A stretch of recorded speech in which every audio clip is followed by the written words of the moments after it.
One question that a lot of people have when I tell them we just moved from Dallas to Spain is how we got our dogs here.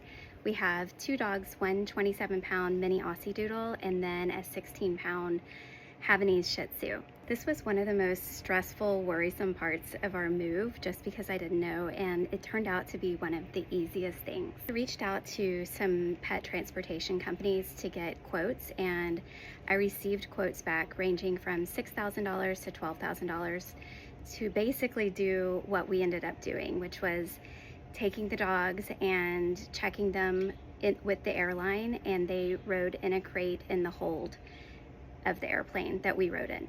So the first step was their rabies vaccine and microchip.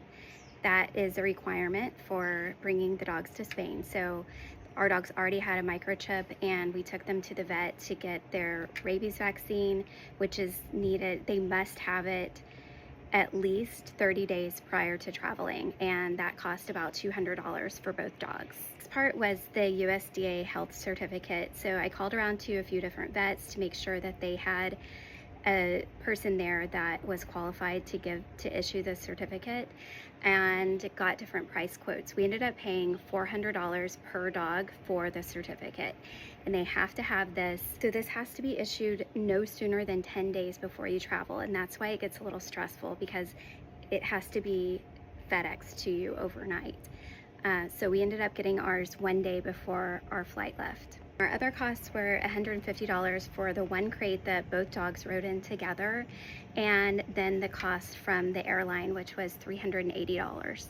So we arrived at the airport about 3.5 hours before the flight departure and went up to the ticket counter, showed our paperwork, and that was it. It was so smooth and easy, we couldn't believe it. The dogs were very calm. We had been training them in the crate on drives for about a month, and then when we got to Madrid, we picked them up near the baggage claim and showed our paperwork again. Super easy.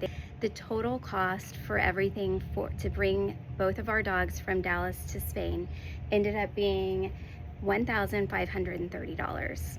I would highly recommend doing it this way because you get to stay with your dogs, you get to see them right away, and the cost is so minimal compared to a transportation company.